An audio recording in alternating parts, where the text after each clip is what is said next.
I'd like to call to order this March 13th, 2019 regular board meeting of the Pullman School District. We'll begin as we always do with our flag salute. Director Roberts, would you like to lead us this evening? Not really, no. Oh, okay. Jim? I pledge allegiance to the flag of the United States of America and to the republic for which it stands, one nation, under God, indivisible, with liberty and justice for all.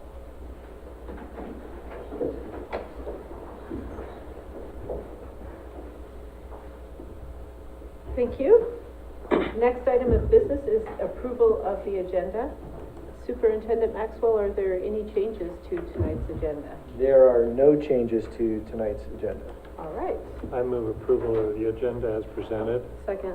It's been moved and seconded that we approve the agenda as presented. All those in favor? Aye. All right. Next, we'll move on to reports, correspondence, and program, beginning with our Pullman High School ASB report presented by Mandy Verbenvio. Nice to see you again, Mandy. Good to see you guys as well. It's been a little while. Okay, so upcoming, we don't have anything really close to us within the next 2 weeks of when I will next be speaking to you guys. But next Tuesday, we do have our CTE leadership visit to the middle school. And so we'll be bringing a representative from leadership, VICA, which is our welding program, multimedia, FFA, DECA, culinary arts, sports medicine, and ASB. So there should be about 10 to 15 kids going to the middle school next Tuesday, myself included, to talk to them about all these great opportunities they have to get into different events at Pullman High School and join different clubs and classes. Okay, so the next big event is TOLO, which is Sadie's, our mid-spring dance, and that's going to be on April 27th from 8 to 10:30. And this year we're going to have it at the high school instead of at Banyan's because we now have to pay for a second police officer at our dances, so it's a more cost-effective option. And the school is also a safer place for students because they know the layout pretty well. And we can also have kids getting dropped off and picked up a lot easier here than on the other side of town. So what comes along with TOLO? Our Shark Tank projects. So in leadership, we have this thing where we have to make a presentation and then present it as if we were on the TV show Shark Tank to judges, as if we're trying to pitch and sell ideas. And they usually revolve around TOLO. So some of the things we have going on are 2 of our students are doing a 3v3 basketball tournament during TOLO week, which we're gonna use to raise money for the dance and also for other activities and hopefully get an opportunity for kids to be coming together. My friend Brooke and I are going to be planning the TOLO assembly, which is on Friday of TOLO week, which would be the 28th. So that'll be like games, interacting with teachers, lip syncs, which kids are really excited for, and just telling them about the dance. And then 2 of the other things that are going to happen are one of our girls in leadership and ASB named Grace is going to make a club wall, and we're really excited for this. It was originally going to be an ASB plan, but she asked if she could take it over, and we thought it would be a great opportunity for her. So in our cafeteria, we're going to have a big wall that just has all the clubs and times when they meet so that kids know what's happening and that they can go to those meetings, because a lot of the times they don't know that we have things like knitting club and gaming clubs. So it's a great opportunity for them to see that that's happening, and it'll be ready to go for next year's freshmen. And then the last event that happens with TOLO is Mr. PHS, and my friend Jellen and I are doing it for our senior project.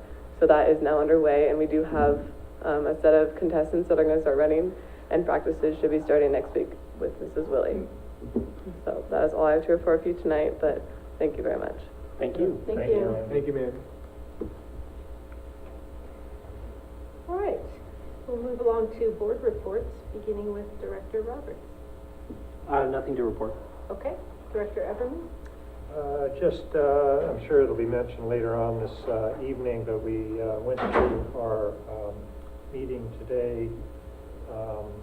It was on our survey that we took last fall, and I thought it was very productive. Learned a lot of information, and I understand Ronnie is here with us this evening to make a short presentation, but yeah, it was good. We had all the principals there, and administration, and board members, yeah, and Shannon, and Joe. All right. Thank you. Director Tanner? Lincoln Middle School has been having their recognition nights. Tonight is the last one for 7th grade, and that's basically just recognizing students that have been on the honor roll and various citizenship awards and such. So that's pretty cool that they're just wrapping that up tonight, 7th grade, which is the last one. Okay. I'd like to encourage people to attend the Wizard of Oz. It is fantastic. Do check that out. And KAMIAK Elementary School will have its first PTA meeting next Wednesday, a week from today. So Nice. it's exciting to see that getting organized. Superintendent's report. All right, well, I have several guests here tonight, so I'd like to start today. As Jim mentioned, we had our Center for Educational Excellence survey work session today, and we did have building administrators, district administrators, also the PEA President Tiffany Muller was able to attend as well, and so that was really fabulous. A lot of good work. This came out of the Communications Committee, and that was a survey that was done with all staff. And so I've asked Ronnie Rumsey from CEE, Center for Educational Excellence, to give a summary of today's work and maybe grade us on how we did as a group today. So I would be happy to. Well, thank you for having me. Again, my name is Ronnie Rumsey. I'm from the Center for Educational Effectiveness, and I had the opportunity to spend at least 6 hours with your administrators today and a couple of your board members, and 6 hours to spend looking at data and digging into data and peeling back layers of data is a long time. So they are to be commended because they were engaged and productive the whole time. It was really exciting to be able to be there with them. So quick overview of that 6 hours.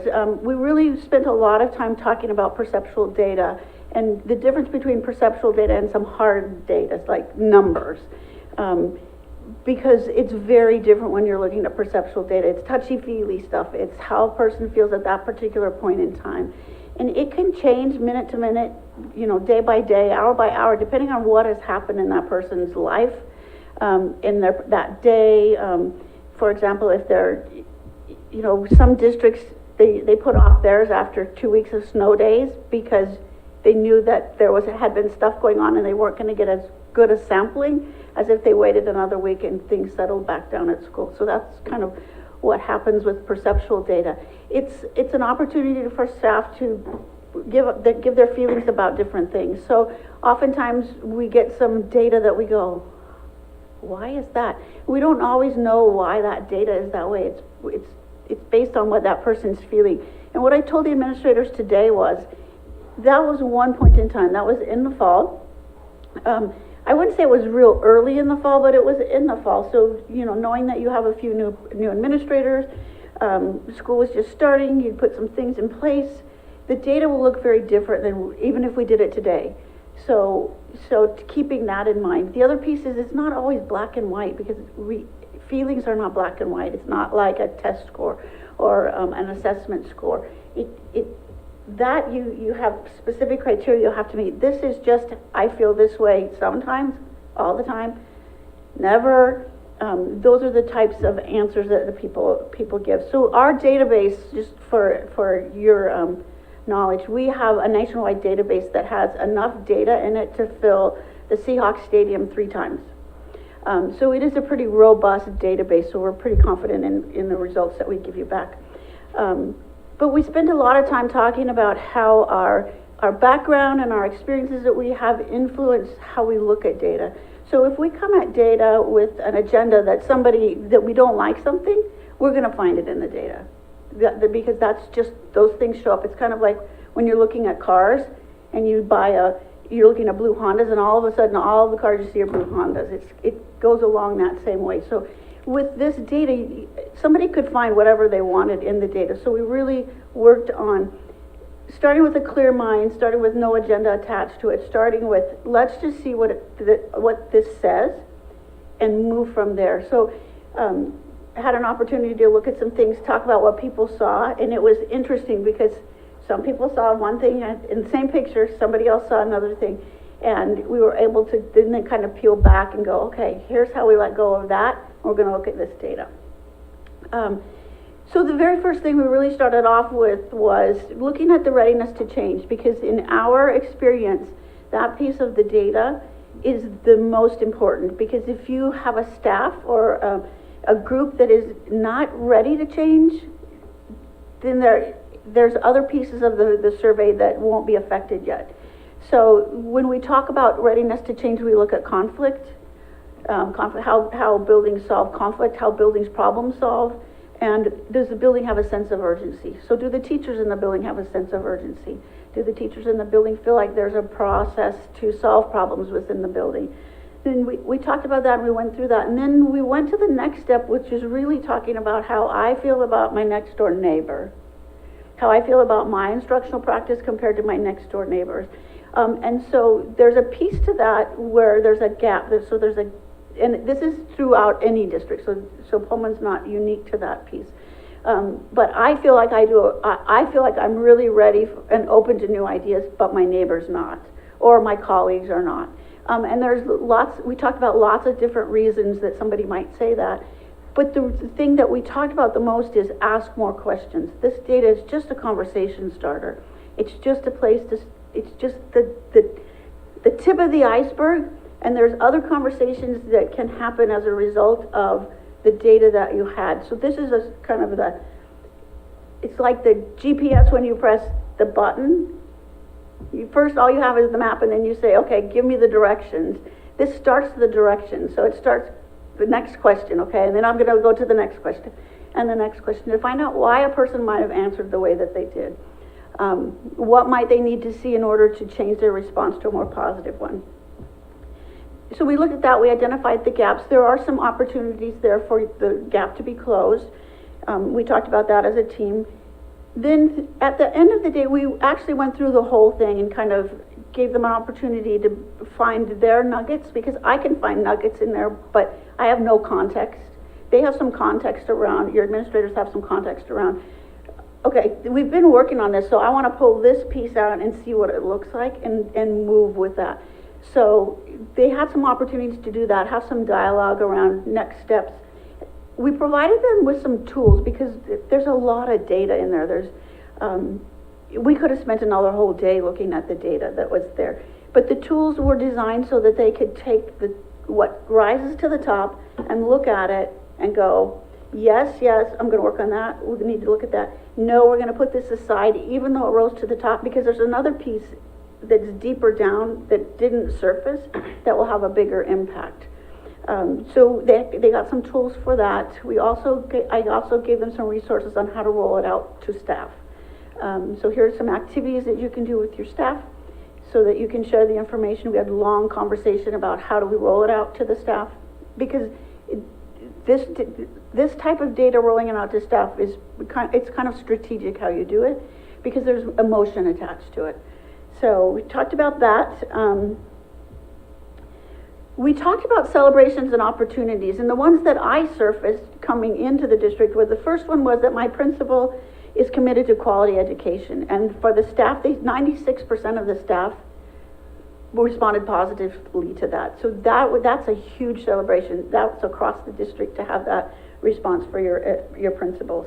The second one was, I am willing to work at changing my school for the better. That was 99% positive. With that response right there, you have a staff ready to move.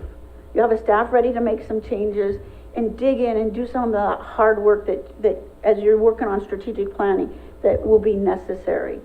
The other one was lessons are designed to support instructional outcomes, 92%. That's a huge celebration. I don't see that in all districts. And then students believe the adults in this school genuinely care about them. There was a 90% positive response to that as well. So for me, looking at that, those were great. Some of the opportunities I found, one of them is the opportunity to get more voices in the survey. So right now we just have staff.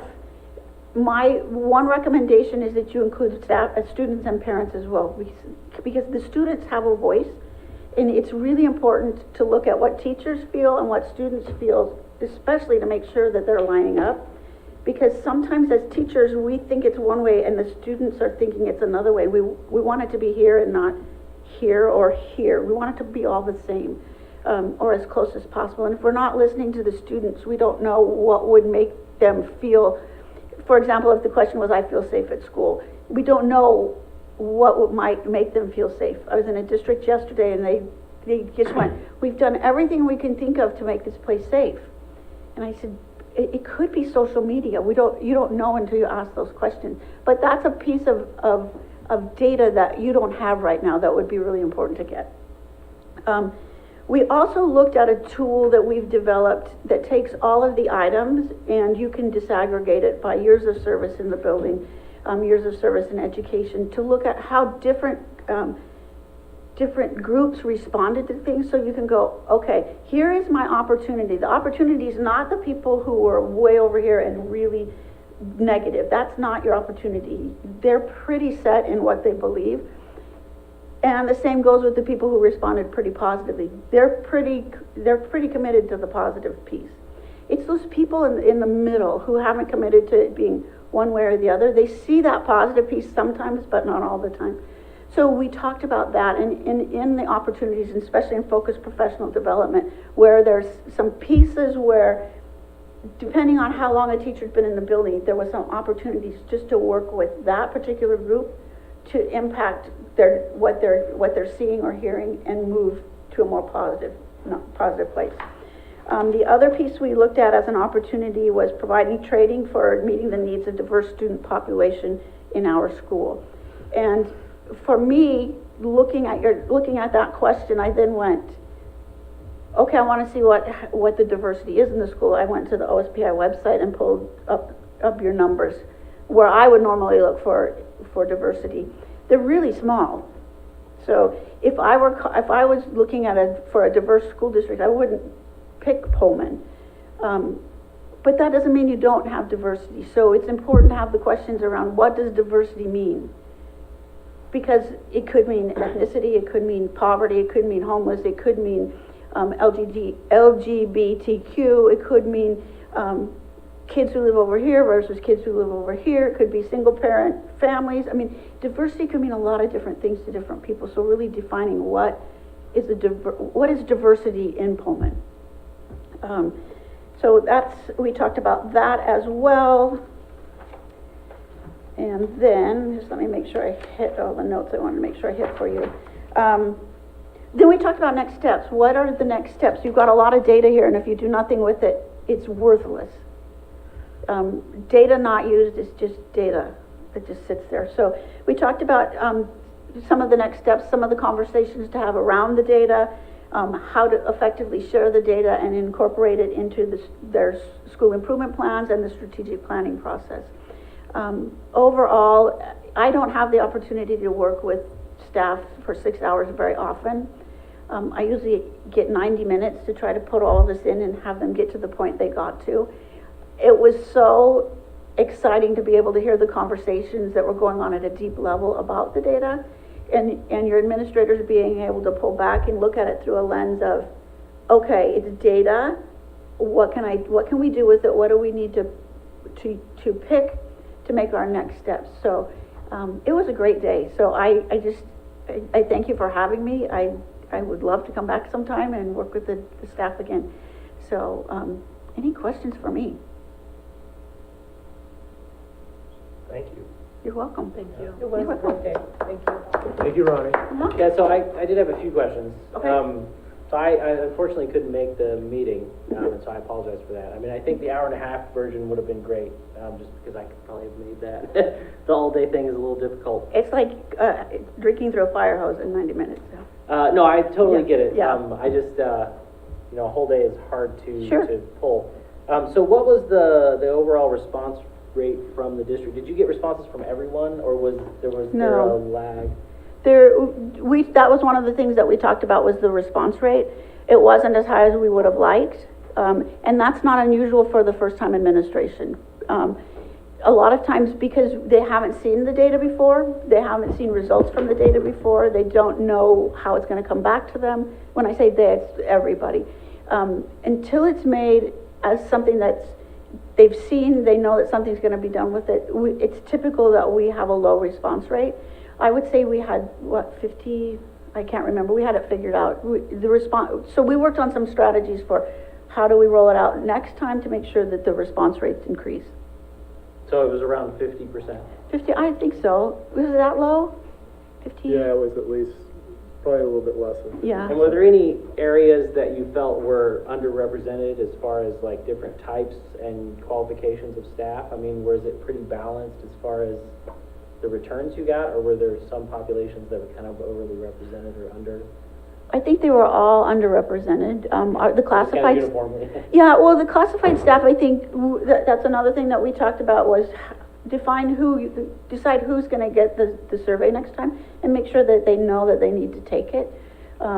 Oftentimes with classified, there's some complications in there around, they don't have access to email because you do get an email link that sends you to the survey. You know, sometimes bus drivers have one computer to access that whole thing, at work. I don't know how it's set up here, but, in my previous district, we had to figure out how to get the bus drivers there to access that one computer. Was there another time we could do it a different way? So figuring out how to help them access the survey will be an important piece. So it's great that your administrators have already thought of all this, so. And then, I mean, I think that like the communications committee who kind of sponsored this or wanted it to happen was hoping to get sort of a baseline, like what's the health of our district, or what's the happiness level of our staff, or what's the satisfaction. I mean, it's a climate survey, right? Mhm. So we want to know what the climate is. I mean, can you briefly tell me just what is our baseline right now? I mean, is it of that 50% of staff, what percentage of them responded favorably, or what percentage of them are unhappy? I mean, because I think that I'm looking for kind of just solid answers. I would never use the word unhappy. Gotcha. Because that's a No, that's judgment fair. word. That's fair. Okay. I do know some that I mean, I don't know who they are, but I know there were staff members who responded less positive than others. So unhappy, I don't know if they were unhappy or not. So, and I couldn't give you a specific group. I didn't drill down to find it. Okay, was it middle school, high school? I don't know that. As far as the climate of the district, like I said, you have 99% of your teachers who are willing to work at change. That's important to honor and celebrate. The people that are unhappy, there was stuff that went on before the survey that I think this is your baseline. Mhm. Celebrate what you have, and when you give it again, look at the difference in the things. But you just have one data point now. No, So that's for fair. us to say these people are unhappy is not necessarily a fair statement. Okay, and I totally agree with you. Okay. So you You don't definitely have recommend to, that but- we repeat the survey next year? I mean, to get some kind of change over time? I think you'll be doing the staff a disservice if you don't do it again. Gotcha. And then, so what are some of our opportunities for improvement? I mean, did you learn of any things in particular that could be focus points in the survey, or is it just 99% of people are willing to change, but we don't know where? There's a lot of different places you could focus. It depends on what you decide as a team where you want to focus. There's a lot of places that some focus could be put. One of them is around communication, and that's across all buildings. It's not just at the district level. It's all buildings. One is around diversity. Diversity came up over and over and over again. So, having a definition for diversity and what that means to Pullman School District will be important when you do the survey again. And is that like staff diversity, or? I don't know how they interpret it. That's why I said Gotta it needs work to be on it. defined, correct? Okay. No, I really wish, and so I had one more question. I was told, because I kind of work all day, and so it's hard for me to get out between the hours of 8 and 5 often. And so I was told that you wouldn't release a report of the survey ahead of time before this presentation. Can you explain just a little bit why? Well, we typically release the report to the district, and then it's up to the district how they release it. I came in and worked on it with the administrators. That would typically be my response is, let's come in and work on it with the administration before it's released to anybody else, because there's some information in there they need to know prior to anybody else. Okay.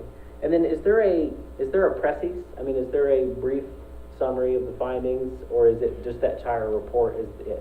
There are no findings. Gotcha. Because I don't have any context behind any of this. So for me to give you findings would be doing your district a disservice. It's about, this is a document that leads to more conversations that can help your district change. If you're trying to find something, because you want to find something that's going wrong, you can find it in here. If you want to find a whole bunch of things that are going right, you can find that in here. I'm not quite sure where you're coming from, so I would encourage you to look with a neutral aspect at this data, because you've got a staff that's willing to move, and they need you behind them 100% without prejudgments about them being unhappy. No, that's fair, and I didn't prejudge, I asked questions, and so I didn't make any judgments. I just Okay, asked. well, just my But- experience of the comments you're giving me would lead me to believe that. Well, I think personally, I was hoping for something a little bit more straightforward. What are you looking for? I'm looking for either verification or some sort of context around individual staff complaints, as far as like, is it an individual complaint or is it a theme across the district? And I was really hoping that this survey would provide a more directed approach, as far as like, well, okay, these are some areas that you can improve on, and these are some areas that you do well. And I hear the do well parts, right? Like, I like those. But I didn't hear any things that were like, well, these could be improved, other than diversity. I gave you some. Okay. What are you looking for? You're I looking mean, for something. Quantitative results, I mean, I think would be helpful. Well, it's right here. Okay, so And you could go through it. I am not gonna say that here's all the bad things, because that's what you're looking for. No, I'm not, absolutely not. I want to know what the baseline is. Now, if it's bad or good, that's up to the baseline. I was just hoping that this would be more of a baseline that we could work to improve upon. And now, I appreciate your work, and I think I would really like to review the whole package, right? I mean, I was prevented from doing so up to this point because it wasn't presented to the public. But I think I would like a copy, if you don't mind, just so that I can look at it. I mean, I do believe it apologize. was made available to us weeks I was and told even I had to months go to the ago. district office to Yeah. review it in a binder. Yeah. We only had It's very one hard difficult copy. to me to go to the district office at 8 to 5 and review for 2 hours a binder. So and here's what I would say. Yeah, If you wanna find things in here that are going wrong, if you wanna find them and say they're going wrong, you can find them. I choose to look at them and go, here's an opportunity. Because you're always gonna have somebody who's unhappy. And as a board member, my understanding, and I've worked in the district office long enough to know, a board member's job is to oversee the district, and then let the superintendent start peeling away some of these things, then he starts working with the building administrators to peel away some of these other things to impact the culture. But when this board starts jumping in and trying to find all things that are unhappy, to use your word, people that are unhappy, you're gonna find it. And I don't think that's gonna benefit kids at all, and that's why we're all here. I wouldn't be doing this if it didn't affect kids. But you do have some adult issues that need to be worked on, and it sounds like to me, some of them start here, looking for things that may be going wrong. So I encourage you as a board to find things that are going right. The teachers and their staff and the administrators get beat up enough with the things that are going wrong. They don't need the people who are supposed to be supporting them doing that as well. okay, I didn't think I was doing that, but okay, I appreciate it, thank you. I'm just going by my one word I experience said, of your which was unhappy, conversation. and- No, it's not just that one Okay. word.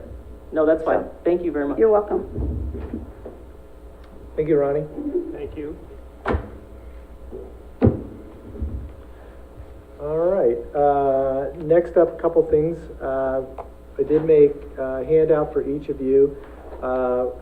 As part of our ongoing process with the Wellness Committee, we've made some adjustments to our snack list. And Valentine's Day was a great day to test out the wellness policy and procedures. And so we had the opportunity to receive some feedback. And so based on that feedback, focus feedback, we readjusted the snack list and updated that to be a little more comprehensive and helpful for people. So I'll just hand you each a copy of that piece. So, for your information. Any questions about, so that's been updated and sent out to staff so they have a better idea, and will be posted on the website, so folks. Oops.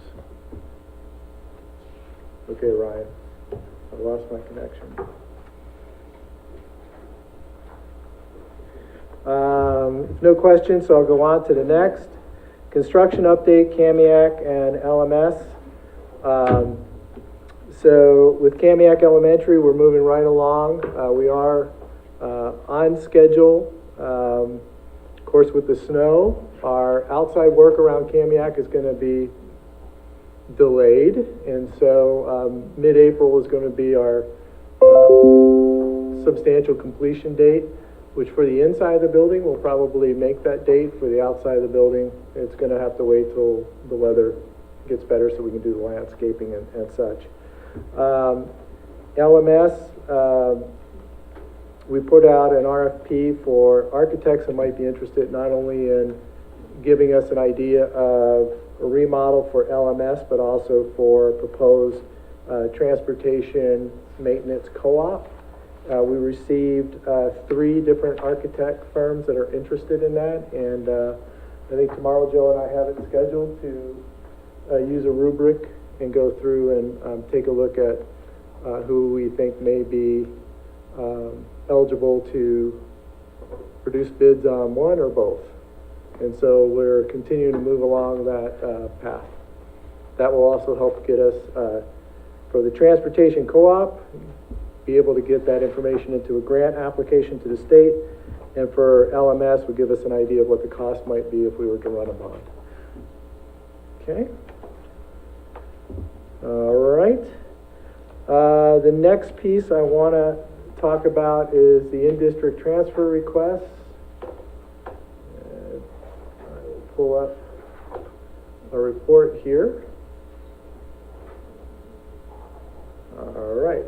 So, just some information so you know. So, we did finish this a couple weeks ago, I want to say. So, KAMIAK Elementary had 9 transfer requests, and this is by grade, and you can see how many were approved. So, Just to clarify, these would be to transfer into? Okay. Yes, thank you. Sorry. So, these are all transfer requests going into these schools where their homeschool would be somewhere else. And so these are very important. So these are in district. This is not choice. This is not out of district. These are just in district students. So at KAMIAK, you can see how many were approved. You can see that there was no lottery required, and 6 of those were staff students. 6 of the 9. And 6 of the 9, yep. So Franklin Elementary, we had 39 transfer requests. You can see that first grade, 6 were approved, 1 is on a waiting list with a sibling attached.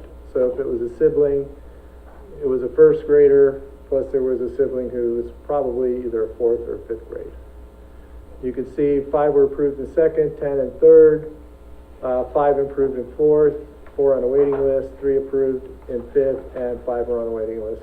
So the lottery, there was a lottery, and you can see how many were on the wait list. None were staff students. Jefferson, we had 12 transfer requests. There was only 1, and that was a 4th grader on a wait list. 4th and 5th grade were very, the most impacted and had probably almost the most requests. Sunnyside, we had 38 transfer requests. There was no lottery. All of those were approved, none on the waiting list. So we had a grand total of 98 transfer requests, and as you can see by the numbers, we have very few that are on a waiting list. We did have 2 parents come and observe the lottery process. So So Franklin was the only school that had a lottery? Franklin was the only one that had a lottery. And was that just because they had like a disproportionate amount of people apply, or? We had the least amount of spaces available at this particular time. And granted, this is pretty early, so, you know, a lot could happen in the next few months, people moving in, people moving out. But overall, a majority of the requests were approved. Very, very smooth process. So when is the next, when does the lottery That, happen then? the lottery, Has already happened. Oh, it it has. already has happened. But then there's another round. There'll be where they another still round could be in late considered. summer. Okay. Yep. As we have better idea what our numbers Kind are. of what's going Yeah. on. Yeah, great question. Did you get much feedback from parents or anybody about this whole process? I don't know if, we directly had some process, I think most was setting this process up. I don't know, Shannon, if you had any feedback from parents that came in to observe the lottery? No, they just were curious about what that would look like, questions about what we also drew numbers for wait lists, so there's a spot, so there's a, you know, first person on the wait list. Second person on the wait list. Yeah. Yeah, it went very smoothly, no concerns over there. Whoops, on stage. Any questions? All right. Thank you.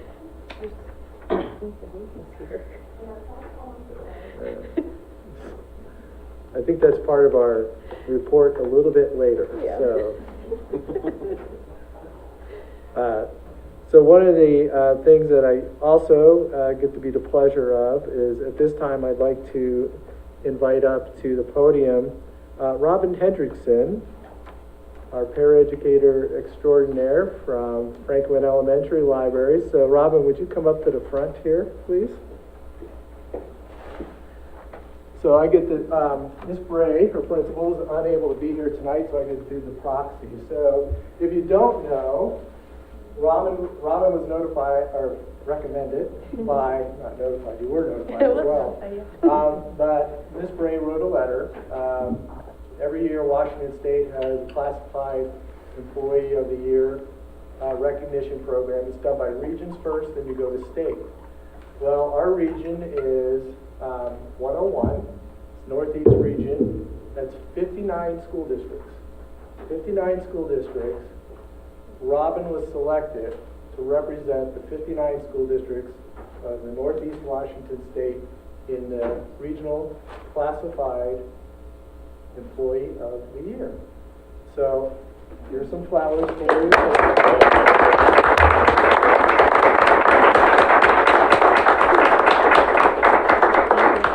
And I have to say that Robin exemplifies our cultural beliefs. As you know, her space is used how many times a day for different things? Oh my gosh, all day. All day, every day, she's trying to operate a program with orchestra, with small group instruction, with all kinds of things going. I have never heard one disparaging word from Robin. It's like, yep, we can do it, we can make it work. What do we need? So it did cost me a chair, had to buy her a new chair. I was going to ask you if you got her a new chair. So I did buy Robin a new chair because I think I broke it when I sat in it. So, but no, Robin exemplifies our 6 cultural beliefs. She takes action, she builds trust, she shares in decision making, she builds together. She said, I'll make it work, I'll make it work, I'll make it work, over and over again. And it's no wonder that she was selected to represent the 59 districts in our region. And I am betting that you're going to move up to the state. I'm hoping so. So Robin, congratulations very much. Thank you. And I would like the board to come up. I want to get a picture with Robin and the board because I think that's really important. So.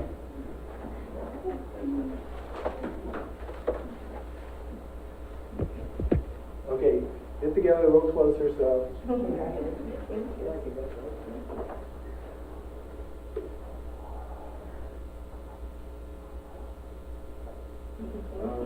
Thank you. Would you like No, to say thank you. anything, Robin? No. No? thanks for coming tonight. Can we go out of order? Our students are going to do some of the performing arts Rehearsal. No, that's fine. Okay, we're going to deviate from the superintendent's report, and we have a pressing time thing for our performing arts report, so that's next.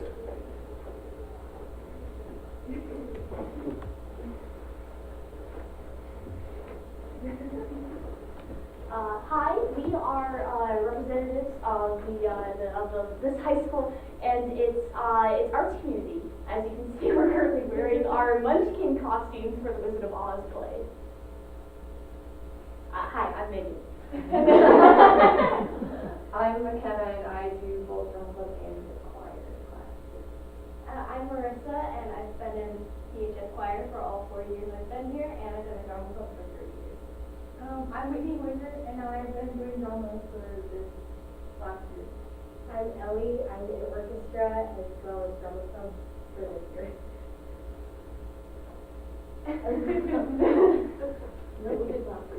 Oh, it's okay. Okay, so how about if you share when your performance is, okay, how long you have been practicing for this performance, okay, and what some hopes you might have for drama in the future at Pullman High School? Or you can just go performing arts in general. So our shows this week is tomorrow night at 7. We have a Friday show that's also at 7, and on Saturday we have a matinee show at 2 p.m. and a night show at 7 p.m. Yeah. This was the same schedule as last week. Yeah.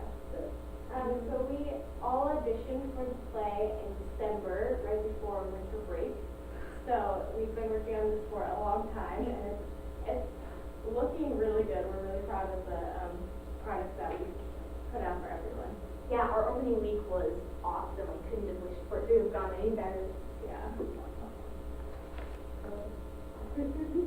But yeah, we've been working on this play for a super long time, and it's not just the parts. We also helped build the set, which was an awesome hands-on experience. Like I got to learn how to use the jigsaw. That's awesome. All sorts of crafty stuff that I would have never gotten into if I had never been in drama club. Plus, being on stage and learning all the choreography is so much fun. So what would you hope for performing arts at Pullman High School in the future? I think so. We've always been doing a fall play and a winter musical, and Milky has been just sort of talking about maybe wanting to do a spring something in the future. Currently, we only do one act that are led by the students, but Milky has been thinking about maybe doing another show in the spring. So that's possibly what direction we're going. But overall, I'm also an ASD, so we get to go through and look at all of the ways the money flows in and out. And Milky and the drama club in general has consistently been making profits, so we've been able to spend more money on shows and do bigger shows with bigger sets, bigger casts, and being able to run them for longer and all sorts of things like that. So in the future, it's looking pretty great right now, especially from that financial aspect included. It looks like we're just going to continue to expand. Okay, I know that you need to get to rehearsal, so I appreciate your time. Do you have programs to share with the board? Okay, so right here, if you could, yeah. I love the midget costumes. Yeah. And if you haven't been, it is so worth it. They are an incredible group of students that have fun, but that we do this at the high school level is really unbelievable. So thank you very much for coming and sharing your interest and how it's working. So thanks very much. Yeah, thank you. So that report was a little different, really trying to have you hear from the kids. It's that student voice component. And, when you think about, we start things in kindergarten, right? And we get to high school and this is what our kids are doing, and it's pretty phenomenal. So that we just wanted to bring a little bit different flavor. We will do a visual arts presentation to you in the coming months, and it'll be similar with students sharing what it is that they're doing. So thank you for allowing us to do it in that way.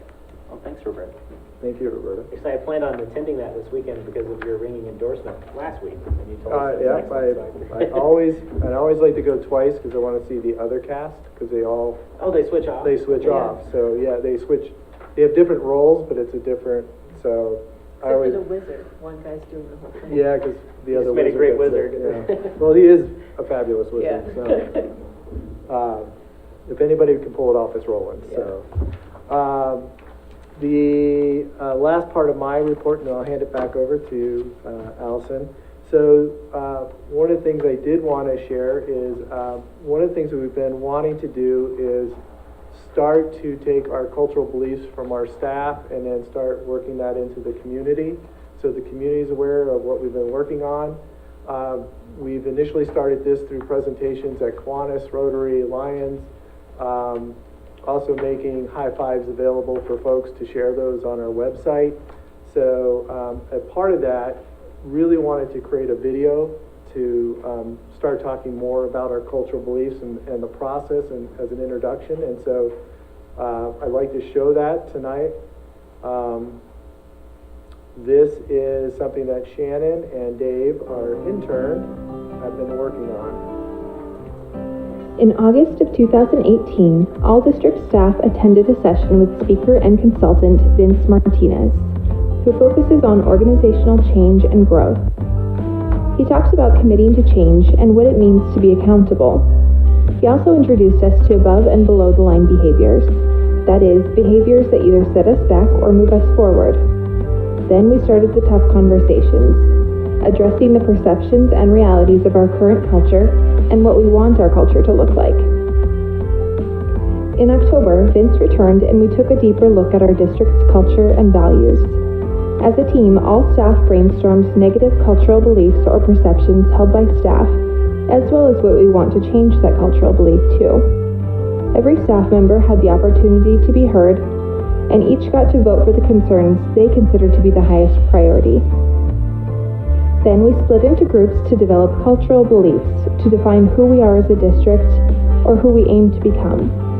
Each group and each individual visited each of the 6 stations to share their feedback and refine the belief statement. In the end, we had created 6 succinct beliefs that are a reflection of the values of our entire district. Take action. I actively address concerns, seek solutions, and give timely feedback in a constructive manner. Cultivate trust.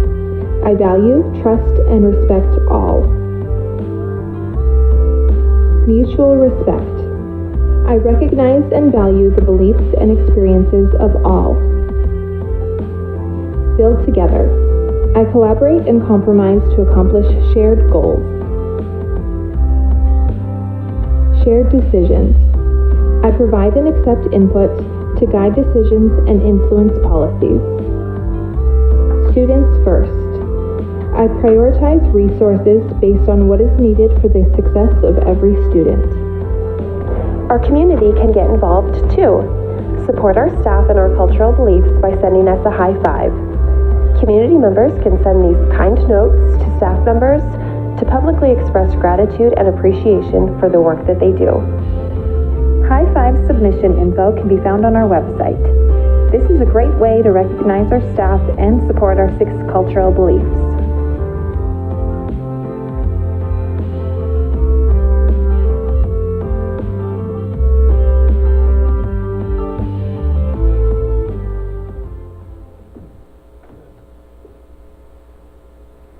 So again, very well done. Bravo.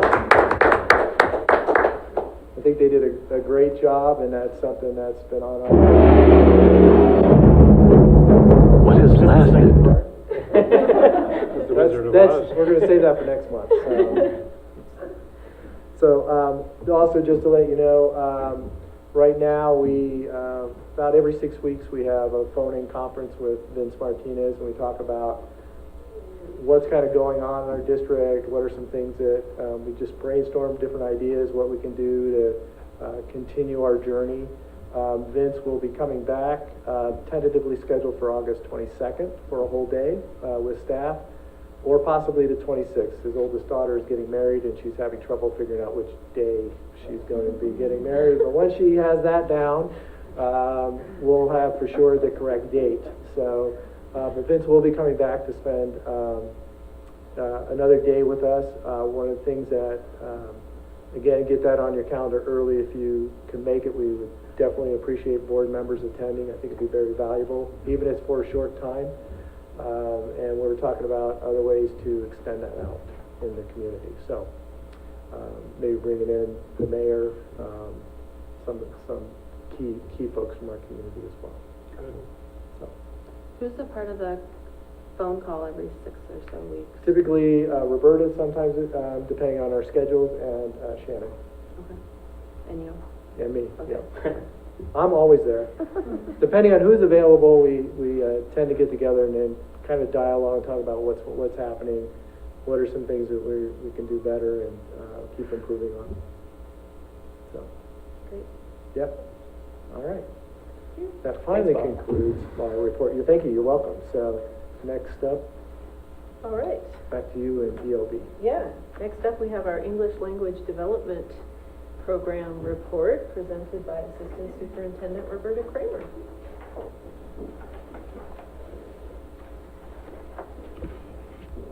I feel like I'm so far away from you tonight. I'm sure. So you can see that from the report that our enrollment from last year to this year has increased in our ELD program. Substantially has increased at Jefferson by about 18 students. And so that we have realized this, this challenge by, we have 1.8 teachers that support our program, as well as a paraprofessional that supports the program. We are adding some additional paraprofessional support to the program as we speak, trying to meet the needs of our kiddos. Many of our children, especially the younger they are in our level 1, meaning that they have the most need to grow in developing their English skills. So it's very time intensive. And all of our students that are level 1 are very beginners. They receive direct instruction and support. At the high school, we also, and the middle school, we also provide support that's direct in a single class period to students that are at different levels. And it's because the complexity of the content becomes a real need to provide some support around. So a little bit different from elementary, where at elementary, we do provide direct instruction to those kiddos that are level 1, but kids that, as they progress, they get less of that direct instruction and a supported classroom instruction experience. So you can see budgetarily, our expenses don't quite match our budget, but that's because we're in March, and it will end up being to zero. We generally spend these funds down to the end. You can see from previous years that's part of the reason that there seems to be money kind of hanging out there is just because we haven't closed those accounts quite yet. If you look at the program transition and English language proficiency rates, we should be very proud of how we perform there. You can see that the district transition rate is higher than that of the state. And we would expect that. We would hope that we're able to provide that. You can see a little bit of a change from elementary to secondary. And we believe that that's due, I mean, you can see that it changes over time, right? And it's so student dependent that we can't accurately predict that yet. And so we just continue to take a look at how are our kids progressing. One of the things we'll see at elementary especially is maybe we'll have a lot of Ks, kindergartners, who qualify for the program. They might not move out of the program as quickly as what they might do if they start in the program at second grade or third grade. It really, there's so many other things that are going on. Their home language, they might not be completely proficient in that yet, right, when they're little. And so there's just so many things that are going on. So Isabel and our other teacher, Kelly Damon, they have been phenomenal in providing the support to our staff to help make that work. We provide support through an instructional coach. That's Isabel for part of her time. Also, some direct professional development that she provides to staff, some coming up this Friday. And we hold two family events. One is a parent community night that engages a lot of folks from WSU, which is really cool if you ever have an opportunity to attend it. We moved it to the high school this year because we had outgrown the space at LMS. One of the things that is not on there is a literacy night that we held in December at Franklin. And it was so fun because children got to decide if they wanted to participate. If they wanted to participate, then they would bring some materials maybe from their native language to share with their friends. It was awesome. It was so incredible. And we had all kinds of children and families there. It was really great. On the back side, you'll see that we do complete a parent survey annually, always working to improve our communication with families. And then you see the list of 36 languages that are currently represented in our district. 3 of them we provide translation. Our responsibility to the state is that we provide translation in our 3 most prominent languages. So that's Arabic, Chinese, and Spanish. And you can see they are predominantly our most frequently spoken languages. And one of the things that we're doing right now as we speak is getting some forms translated that we haven't typically had to have translated around medical exemptions around immunization. And so given the measles outbreak in our state, we've had to get some of those things completed that we haven't had to do in the past. So always some ongoing expenses there, but ones that we're happy to provide because that's what our kids need and our families need that. We need to accurately communicate with our families. This is a context question, but like what extent of stuff do we translate? I mean, is it like texts or is it just forms or is it like instruction as well? I mean, like, no, it's typically forms and communication home. We also provide translation like for conferences and those kinds of things. That happens we pay for a service through OSPI. That's a phone-in service. So it's very important that our families have the opportunity to learn about their child's progress from someone who speaks the language.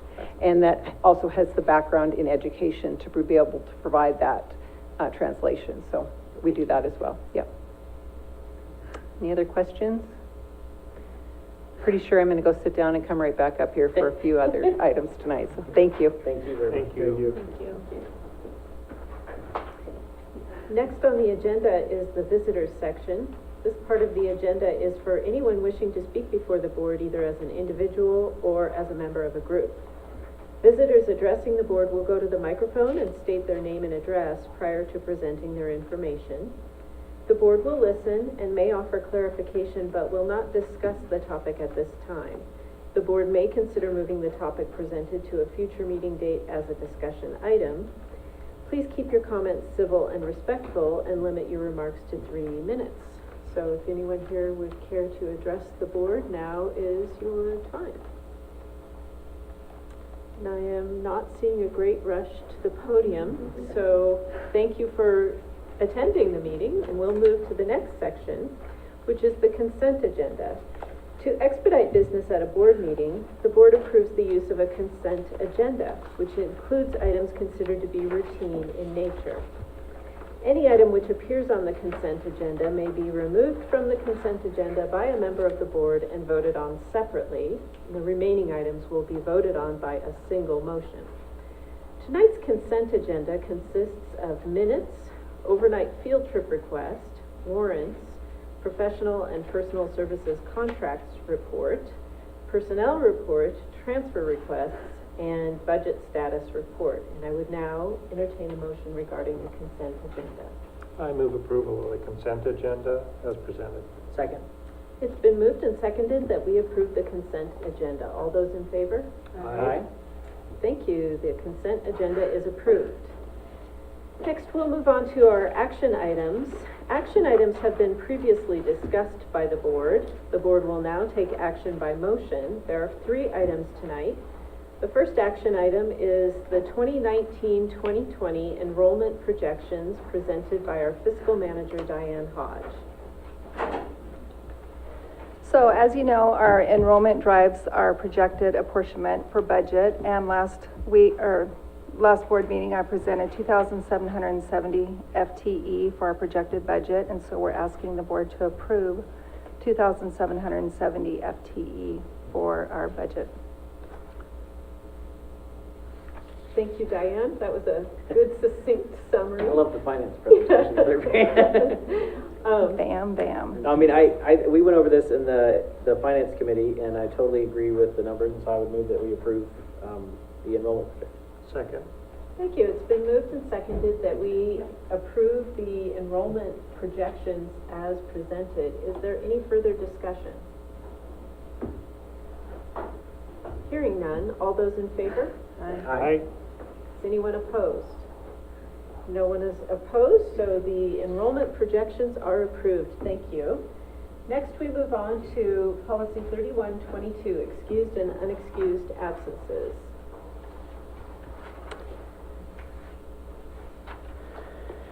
Okay, I was not present at the last board meeting when this was presented, and I appreciate you allowing me to be at state basketball that night.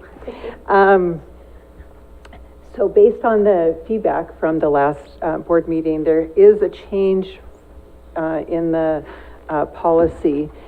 If you'll see, that's the section where the cursor is floating right now, that's bolded. That is language that we are suggesting based on feedback from the last time. So when a student is not physically present on school grounds or or assigned class, but is participating in activities at an approved location, they are responsible to complete missed assignments and or assessments, and students will be afforded the opportunity to do so. So this removed that whole question of, you know, can students make up the work? Yes. And secondly, should they or do they need to? The answer is yes. So we've taken care of that. And it speaks to present on school grounds or at an assigned activity. It could be within the school, but not in the classroom that they should typically be in. So will this wording, I mean, I think part of the question was just to be sure to cross-reference with the student handbook and make sure Right. that it's uniform. Mm-hmm. So will this wording be also transferred, or is it already in the student handbook? It will be. Okay. Yeah, I think the general idea is in the handbook, but we need to clarify that in next year's handbook. Okay. Then I would move to approve policy 3122 on excused and unexcused absences. Second. Thank you. It's been moved and seconded that we approve revisions to policy 3122, excused and unexcused absences.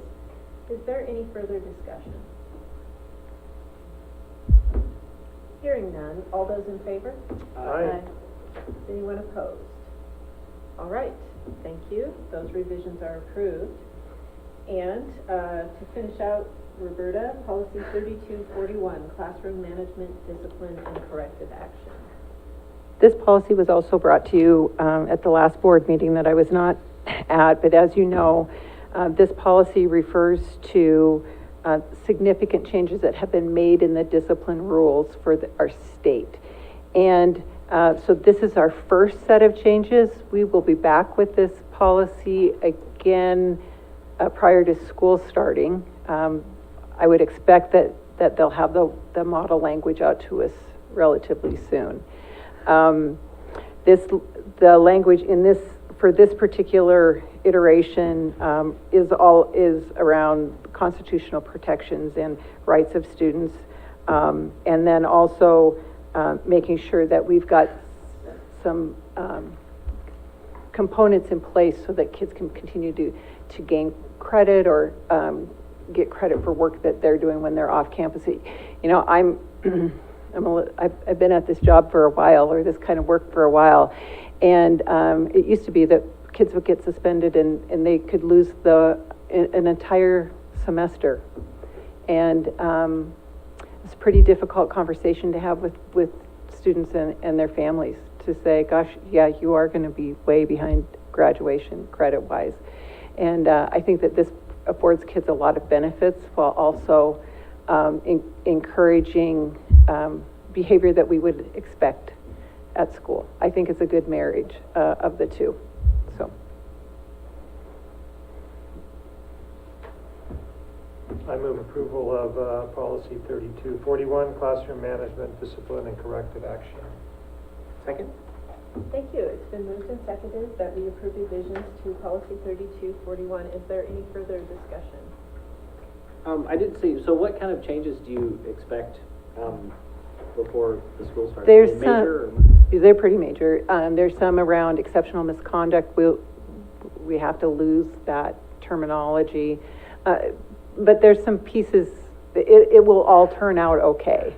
So they're tightening that up. There's also some of the regulations related to suspension and expulsion that changed just a bit from what it is that we're doing now.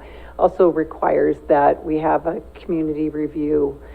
It provides some opportunity though for us as well. There are some, we've been quite successful, I would say, with our community truancy board, and I think there'll be some opportunity around community discipline review, maybe for things that we may have considered to be exceptional misconduct in the past. I think that there'll be some opportunity in it for us to dialogue with our students differently and support them differently. That's cool. Mm-hmm. Thank you.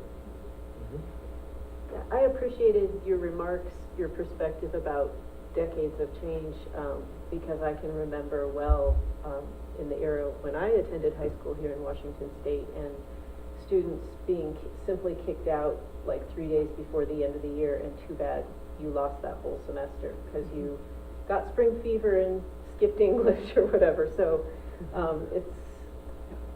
we've come a long way, and this is good work to do.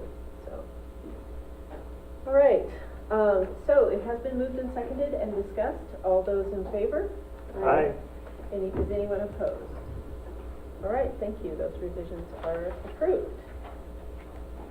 Next, we'll move on to our discussion items. Discussion items are presented to the board for discussion. If they need action, they will be brought back at the next meeting. Our first discussion item this evening is Policy 2170, Career and Technical Education. So, Policy 2170 speaks to some updates in language, as you can see. There's a component that I love that I think it's the third paragraph at the end. The plan will ensure academic rigor, align with education reform, establish program performance targets, address the skills gap of Washington's economy. That's exciting. That's really exciting for us to have language that is reflective of that. And we are actually going to propose a course tonight that aligns with that. And then you can see that there's discrimination language that needed to be updated. And then the final paragraph refers to work integrated learning initiative. If we get funds that way,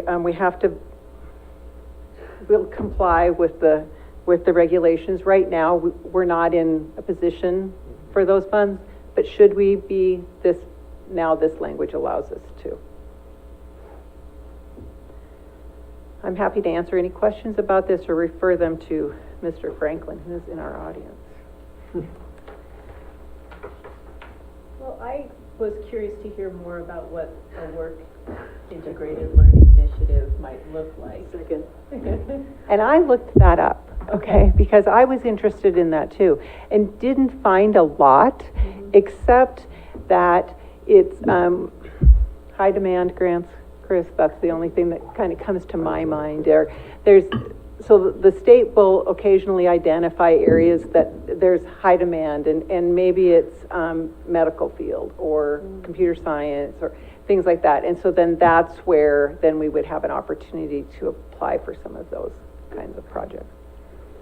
The other thing that struck me, I like that it's skill gaps rather than gap singular. We recognize that an economy has multiple sectors, so there could be multiple skill gaps, but I can say when we go to our annual WASDA meetings, one of the things that happens when you're from Eastern Washington is that there can be a lot of talk about Boeing and, we really at the state level are very interested in some of our largest employers, and it tends to favor some of the west side skill gaps. So I would just be wanting to make sure that we're really understanding what the skill gaps of our local economy are too. And Boeing, what has been a west side, that has become more of an east side. There are some things on the West Plains up in the Spokane area now, and some school districts have been able to connect with them. So I think that as we're kind of changing as a state, there is different opportunity that we're starting to experience as well. But you're exactly right.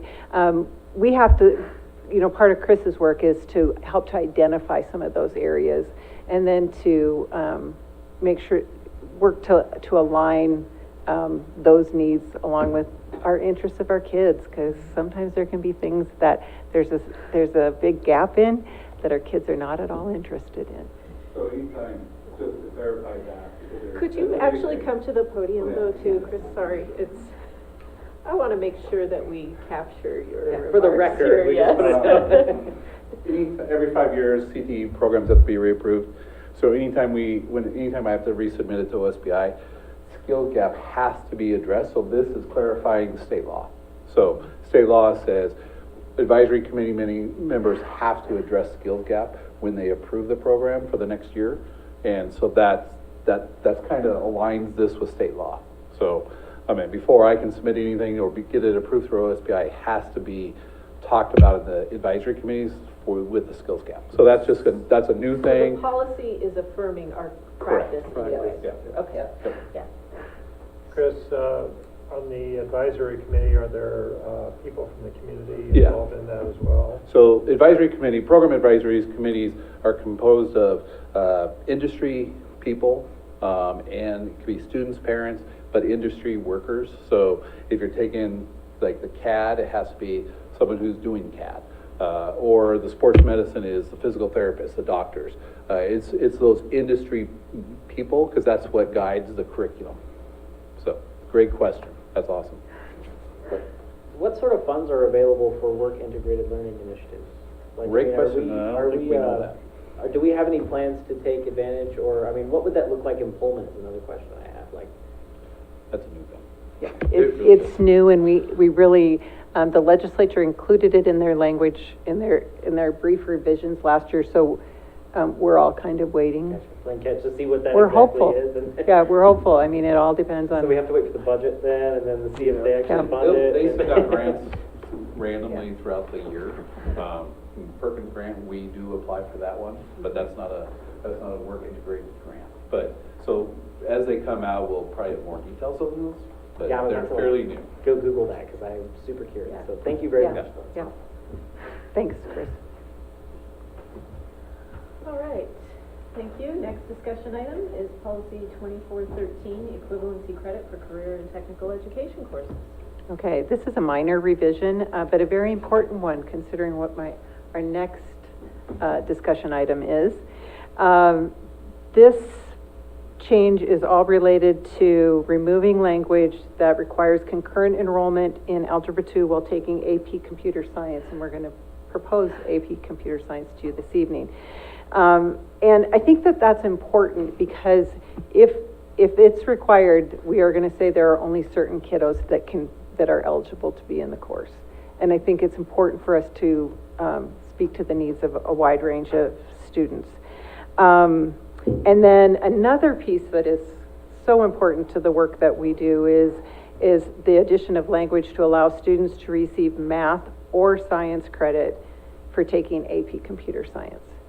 So they have options. They can designate it as a math credit, as a science credit, or as a CTE credit, or an elective credit. I mean, it just creates more opportunity and options for kids.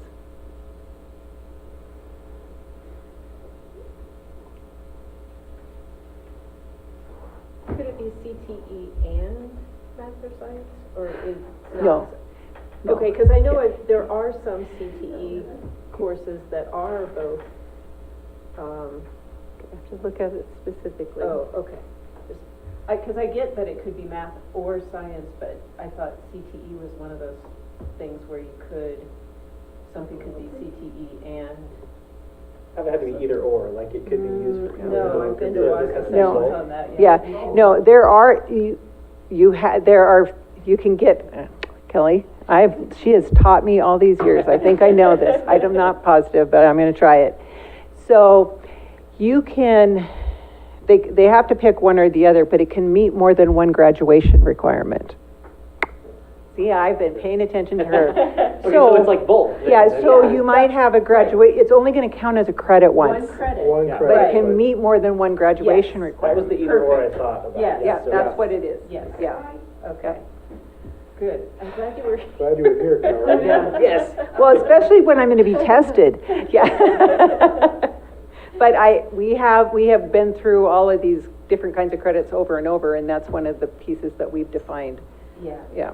Because those areas where you can double dip are so advantageous for students. So important to them. Yeah. Yep. That's great. Any other questions? No. Okay. Thank you, Roberta. You're welcome. I'm still staying. Yeah. Oh, yeah, don't worry. Now Justin's going to join me and possibly Chris. What would you like up first? Oh, just the executive summary is fine. Okay, To I start just with. want to know what if I give you the click, can I rotate them through for you? Because if not, I got to disengage from this. I only got one. So, I have the PowerPoint if you want. Just tell me and I'll. Okay. Well, that's for CAC has been busy over the last 2 months. So we are bringing 4 classes to you that have all been approved by CAC. I have air and space science, but that is wrong. It is earth and space science. Earth and space. Yes, Yeah. I just recognized it tonight, so I'm not sure sometimes how things work in my head. But, so that is earth and space science. That was approved by CAC on the 14th of February. Integrated math was approved by CAC on the 11th of March. Drama on the 11th of March. And AP Computer Science on the 14th of February. Chris and Justin are here to give you the details related to those courses. So I'm going to ask that they do that, and I'm going to just step to the side. Thank you.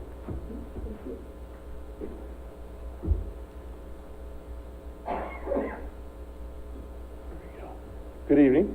Thanks for having us here. Just real quick, and we'll be brief and cover these kind of the main points of these classes. But just want to say that we've had a lot of people that have put a lot of time and effort into these classes. And the big takeaway that I have from this tonight, hopefully you'll take this as well, is opportunity for our students. Is a big push that people made, that our counselors made, that our teachers made, that Chris has made, as far as listening to our students and the things that they're interested in and what they need, and trying to provide those opportunities for our students. So we're excited to be able to share this with you tonight, and here we go. So we've got 4 classes. Our first class is Earth and Space Science, and Bob, you can just scroll that kind of faster. Yep. So we're looking at this to be a class for our incoming freshmen. And go ahead and go to the next one. It'll be input from teachers at LMS, as well as looking at some data. It will help these students both work on their math skills and also improve their ELA skills before going into biology and physical science.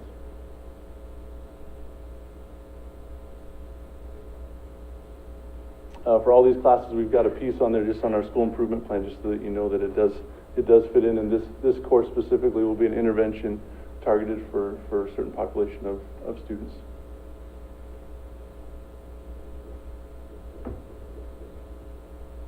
And so, like I said, this class will help prepare our students for biology and for physical science. It will also help our students meet graduation requirements because we are now looking at 3 years of science. This is a third year that we could add in prior to biology and physical science.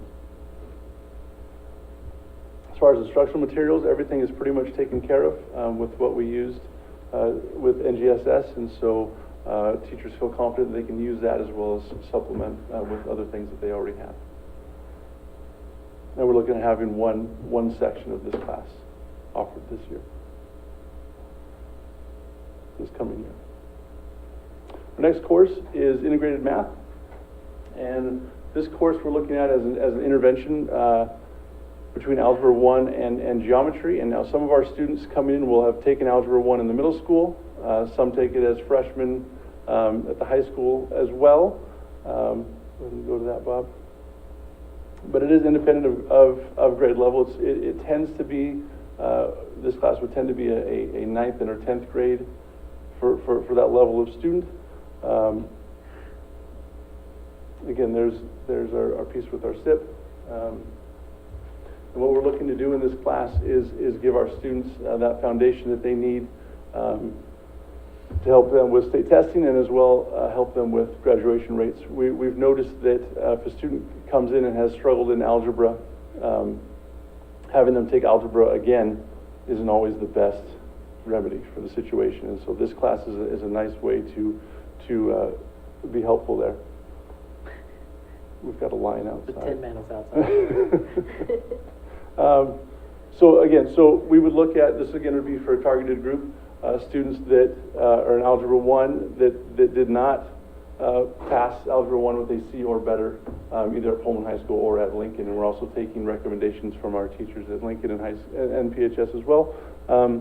What's nice about this class as well, again, working with our teachers, they found that if a student is struggling in geometry, they made it into geometry, but they struggled to get there. And they struggle in geometry, there's not a lot of options right now for that student. This class would allow for a student that is struggling in geometry during first semester to pivot and come into this class and gain those skills during second semester. They could then take geometry again the following year. Instead of maybe failing the full year, they might struggle for a semester and then be able to kind of boost their skills before taking geometry the following year. And it's aligned to our state standards. Next course, AP Computer Science A, and I'll let Chris talk about this one because he definitely put a lot of work and effort into getting this one to go. We used to have kind of a computer science, the Infotech with Garen's class, so we got rid of it. We're not offering computer science. But going back to the skills gap in the state of Washington, the #1 skills gap job that's going to be projected in the future is computer science. And so that's why we wanted to offer the AP Computer Science A to give our kids an opportunity to earn a college credit. Could do it with Running Start. We're trying to bring back some of our Running Start kids so that we're not putting them up at WSU, but we're bringing back the FTE back here. And I think with that, I think we had 15 students leave the high school this year to go take computer science on campus, and we think this is a great way to have it here and keep those students here and keep our FT on the right direction. Yeah. There is an AP course or AP exam for this for computer science that is actually given at the school. They don't have to go somewhere else. Kids would not be required to take the exam. That's an option if they wanted it, but that's there. And they can earn CTE credit because computer science is an OSBI approved class that can be cross-credited as math, science, or CTE, kids can decide what credit that earns. Whether it's CTE, it does fulfill the graduation requirement. We don't have to take it to, because OSBI has identified it as that cross credit, we don't have to take it to the course equivalency committee because it's already approved by OSBI and that. And so that's it kind of can count as that third year science, it can count as the third year math, things like that, for that. This is available for grades 10 through 12. The only prerequisite, and this is put on by the AP folks, is that kids have to have passed Algebra 1, which they're taking, majority of them are in the middle school. So they're coming in with that prerequisite already fulfilled. And with it, it kind of does relate to our school improvement plan, increase both the number of enrichment courses, and kids can take it as a college credit, or as the AP exam and get that college credit, or they don't have to. So. And our fourth class that we'd like to present is drama. Were we having more? Were we coming in? They appeared to be lining up to come in. They were hovering. Let's see. I saw the lion and Tin Man poking their heads through the window. Oh my. So drama is an art credit. I love what the folks shared with us about how they were learning with the jigsaw and all those things. So obviously we're going to work on stage acting here with this class, the soundboard, the lighting, sets and prop design. They can get into directing. Our drama club has grown a lot over the last few years, especially with the addition of our beautiful theater. But it's limited to students that can just participate after school. Not everyone can do that, and so we feel if we can open up a class that students can take, that's going to allow more and more kids to be able to access drama and be a part of it. And that's really what we're trying to do, is allow access for everyone. With all of these classes, allow more access. And again, it'll help lay the groundwork. They're reversed. Okay. For future success. Obviously, we're being very successful, but we think this can again allow so many more students to access the class and continue to grow the program. And students do not have to be in drama club to be in drama class. They're not tied together. You don't have to. Most probably will, but it's not in this. Again, we'll follow the core standards there. And Mr. Milky is looking for a text as well as scene books that will be used to guide the class, and it'll be open to all of our students. There's one more slide. Yep. And again, it will be a great enrichment opportunity for our students, as you can kind of get a little feel already from it. I believe that's it. Any questions? On the Earth and space science, will there be a textbook, or will that just be online access? It will be mostly enrichment stuff. It's actually stuff that we already have here, so it won't be any future purchases of a textbook right now. Do we have an instructor for that yet? We do, yes. We're looking at either, most likely Layla Sullivan or Mr. Bledsoe.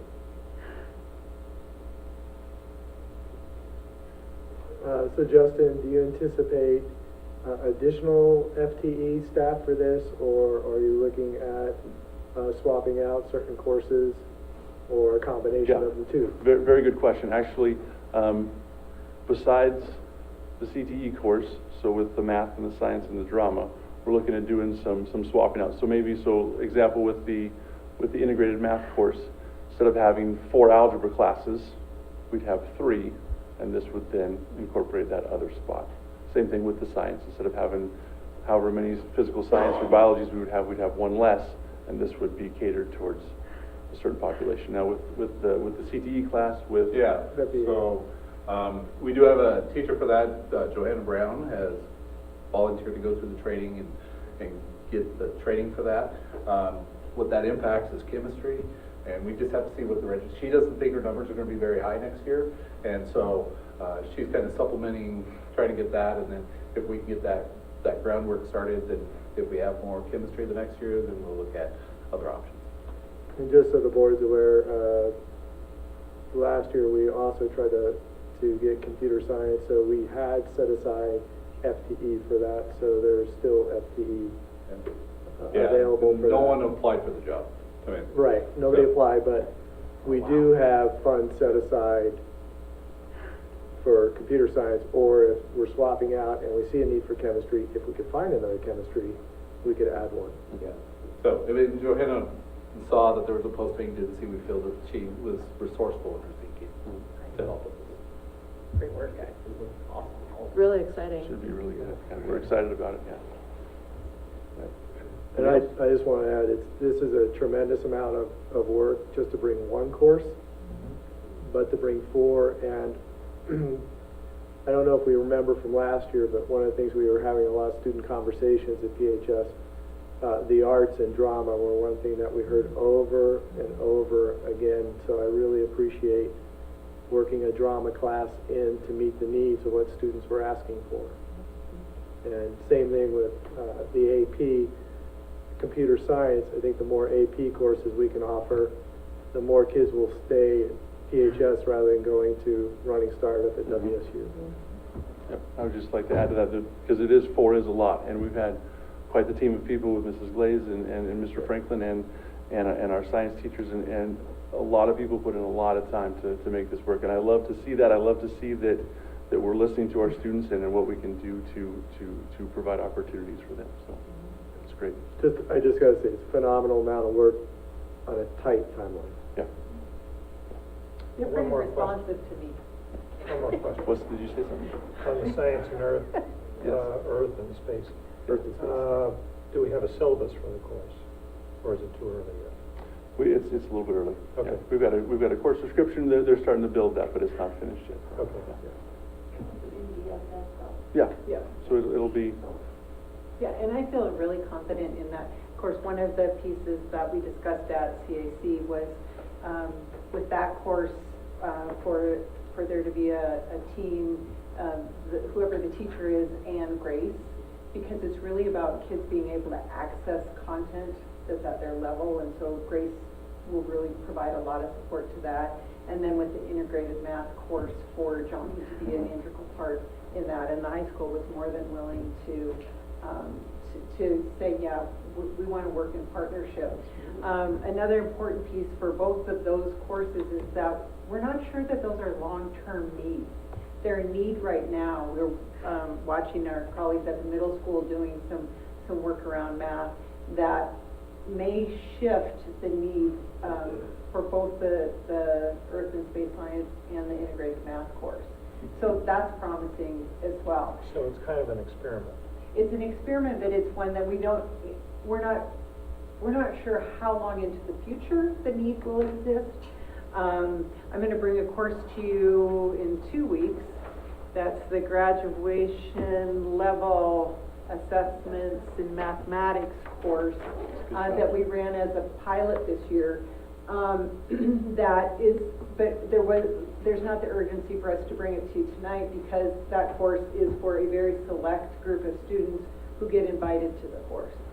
So it's not one that gets advertised. It's one that once we get feedback on how they've performed on state assessments, then we determine who goes into that course.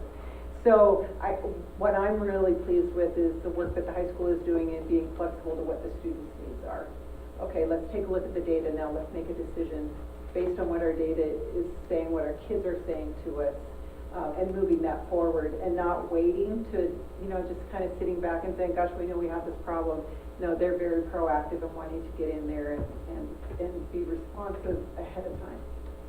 But it sounds like the faculty are on board with this, is that correct? Absolutely, yeah. Yeah. I think the whole point of the staff and us is just to make sure every student has that chance to be successful, and these classes will allow kids not to slip through the cracks. The one piece that we'll bring to you in 2 weeks is a book for the integrated math course. So in 2 weeks, I'll bring that as a discussion item, because there's a new text that's required for that. But we'll bring that along with the text suggested for social studies at the high school. That'll be another exciting thing that we get to do. That's great. Yeah. All right. Yeah, Thank you. Thank you. Thank you. Nice job. Thank you very much. There's some informational items on the agenda. These do not require action or discussion by the board. They are included on the agenda just for the board to review. They may be moved to discussion items by any board member. Informational items may include board procedure updates and non-substantive policy updates. And then the next item on our agenda is an executive or closed session for the purpose of discussing personnel. How long? That's personnel. So, Yeah, but I wanted to know if okay. you wanted to do that or not. I know how much these two Yeah. will take. Okay, how long? I can do these two in 10 minutes Okay. or less. Yeah, probably, I would say a 20-minute Okay. executive session. So if there are no objections, we will recess into this executive session and no action by the board will be taken. Thank you.